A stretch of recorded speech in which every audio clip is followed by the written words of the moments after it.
Hi, I'm Adam. I'm recording this video on chesswithcanary.com. Today, we're going to be talking about clearance sacrifices.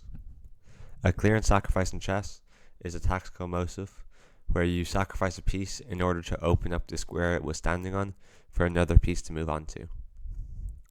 So in this first position, we'll notice first of all that black is up a piece.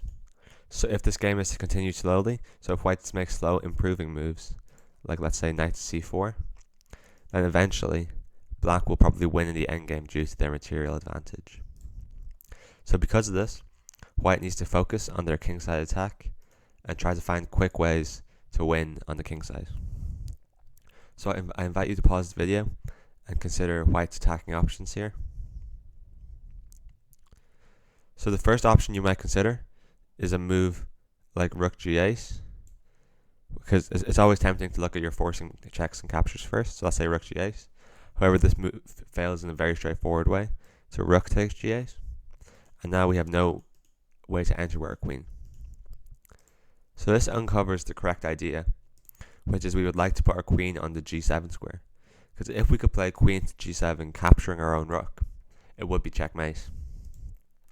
Unfortunately, in chess you can't capture your own pieces, so we're going to find a new way to give checkmate here.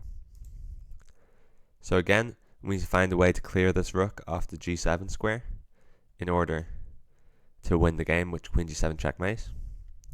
So the moves like rook f7 fail very simply because after rook takes f7, black is covering both of our queen's entry squares. So okay, this leads us to white's winning move, which in this position is rook takes h7 check. And now black only has two legal moves, which is knight takes and king takes, and both lead to checkmate in one after queen g7. So let's say black plays king takes h7, and queen g7 is checkmate. And this all stems from the idea that we need to find a way to put our queen on the g7 square by sacrificing this rook somehow. So okay, let's move on to a slightly more complicated example. In this position, both sides have pretty big attacks, so it might take a minute to adjust to this position. However, we'll notice that if we pass our turn effectively, then black has an unstoppable checkmating attack on the king side, on our king's side.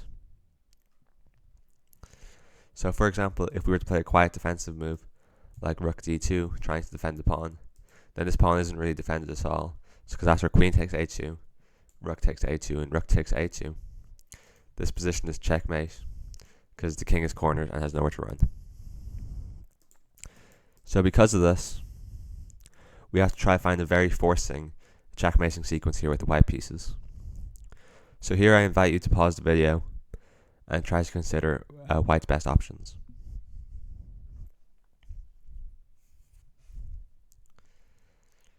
So in this position, we have to look at our checks and captures, or only our checks really, because any move that isn't check will lead to us getting checkmates on the next turn.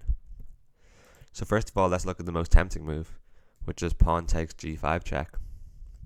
However, this move fails in a very straightforward way, because after knight takes g5, we're running out of good checks. And now if we were to sacrifice our queen with queen takes g5, which is our only check in the position, after king takes g5 and knight f5 check, it might look like this king is running out of squares, but in actuality it can just retreat to g6. Never mind, this move gets us checkmate. So we can't retreat to g6, instead we have to capture on g4.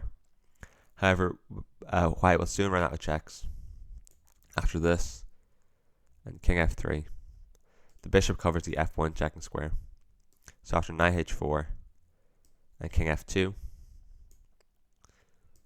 and king g3, now in the next turn we'll take one of these knights, and now white is all out of attack.